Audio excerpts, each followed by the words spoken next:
Join the coven.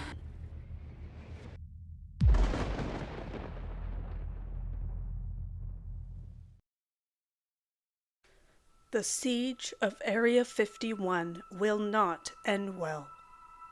A story written by WeirdBryceGuy.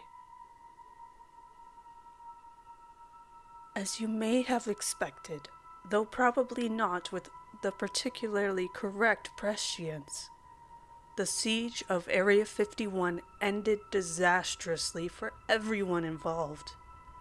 How do I know?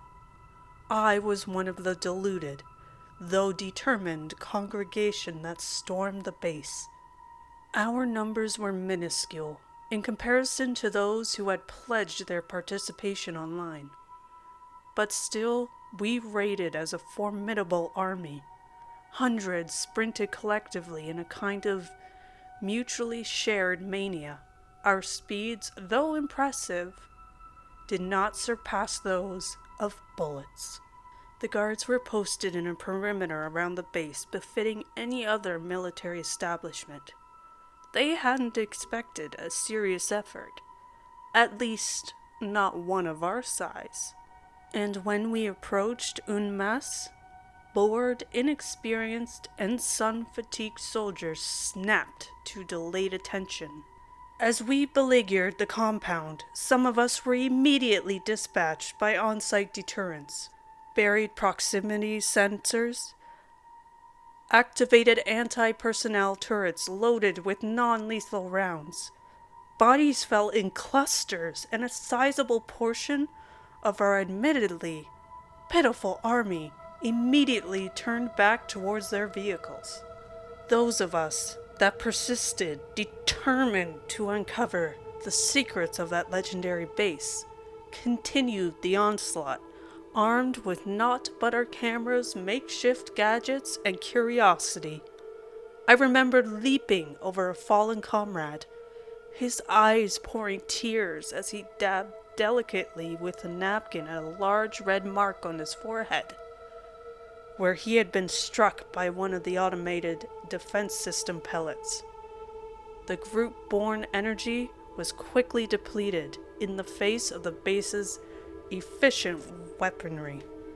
By the time myself and others reached the actual fence that enclosed the base, the guards had taken up a position of suppression, which would have easily been our doom if some of us hadn't anticipated such quick failure before we had even set foot on the actual ground.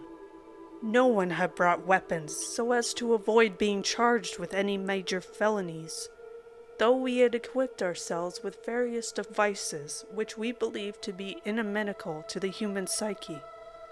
Every manner of hypnotic and hallucinogenic construction was employed. Devices meant to stun, disorient, confuse, and befuddle, hastily prepared and not so expertly used. Most of the guards targeted merely laughed, while others seemed to succumb, albeit minimally, to the desired effects. However, this momentarily lapse in concentration and formation was all we needed, and our sheer numbers collided with theirs to our favor. Upon breaching the perimeter fence, a great exultant roar could be heard as our forces tasted a small, yet totally unforeseen victory, and the guards who had been gatekeepers merely stood in disbelief. Though our numbers have been reduced to only a few dozen, we surged through the massive plot of land with as much fervor as before, and dispersed into smaller groups to cover more ground. My group comprised of those who sought the answers to the Roswellian mysteries, and hoped to capture images of an extra-mundane nature, entered a long and seemingly spacious building to the east of the compound. The building's construction suggested use as a hangar for an aircraft, and I'm sure you can guess what sort of aircraft we expected to find. More guards were present there, though we dispatched them without issue using our hypnotic gadgetry. Inside, though, indeed a hangar, we found only the regular mundane aerial vehicles of earthen design. We maintained radio contact with the other groups, and to our great disappointment, they reported similar failure in uncovering any extraterrestrial artifacts. Strangely, the group that believed the base housed non-alien yet equally preternatural objects or presences hadn't reported their findings. My group unanimously agreed that this was troubling due to the group containing the hardiest and most devoted of our congregation. We set out to find the silent detachment. A flame of interest reignited within us. By then, our numbers had dwindled to a fraction of what we had first entered, most of them having been detained or slain by the armed personnel, who saw our ransacking and loitering as troublesome, enough to warrant serious retaliation. Gunfire was heard, blood was smelled, and screams were unnervingly cut short all around us. My group came across a duo of rather trigger-happy guards who had just neutralized an entire gang of truth-seekers. And if it hadn't been for the sacrifice of a brave inquisitor, we would have all fallen. He charged at the guards, tackling them to the ground, allowing for us to escape into an unmarked building whose stairs led into the earth. Behind us we heard struggling, and the report of a rifle. The building's stairs led down for a great distance, and though I was never particularly good with determining geographical scale, I am at least certain that our descent measured a mile, perhaps more. Concrete walls and stairs descended interminably, the passageway illuminated at intervals by simple bulbs that dangled from chains affixed to the ceiling. We grew wary despite the downward trek, and 2 members fell from exhaustion. When we turned to help them up, they demanded we continue on. Eventually, we arrived at a large metal door with a simple crank serving as a knob. I turned the crank and after a strenuous effort managed to open the door, which revealed a massive, dimly lit room whose walls were lined with humming machinery. I recognized none of the devices and terminals that littered the room, nor did my companions, and most of what we saw seemed to be of a technological order several years beyond anything of our time. The room a gallery of super scientific design. In the center of the room was a raised, square black pad about 12 by 12 feet, slightly bigger than a bedroom, with a metal podium linked to machinery nearby.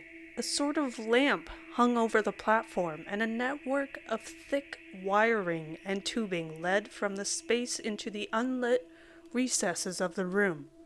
Despite the ostensibly inert state of the machinery, we heard and felt a consistent vibration emanate from the construction, a power of some kind that flowed to or from the weird platform. As we circled the thing, examining the various aspects of it, which I've related here, we, at one point, heard gunfire from the stairway we had left, and subsequently, the agonized cries of the exhausted couple therein. Our awestruck examinations turned to panic, frantic searching, as we looked for some manner of defense from the attackers, or escape from the room. No doors could be found, and the only items capable of being weaponized were several steel chairs placed before the bizarre machinery. Doubting our success against military combatants, I decided to try to make use of the focal pad. I had seen enough science fiction media to speculate that its use was of a transportive nature. Intuition and common sense allowed me to activate the machine to some degree, and the pad's overhanging lamp glowed hotly above us. Still determined to fight off the guards with chairs, my companions gathered at the door and attempted to bar it with a chair leg, leaving me to operate the machine. After a series of button presses of no particular order, the pad began emitting a low yet powerful hum, and a digital display on the podium began counting down from 30. A small screen to the left of this displayed a series of numbers which obviously pertained to date. And without needing a second of self-reassurance, I plotted a temporal location considerably before the current date. I practically leapt onto the pad, and just as I felt the vibrations and strange, inexpressible pulsations overcome my body, I saw the door-defending group blown back by some explosive device.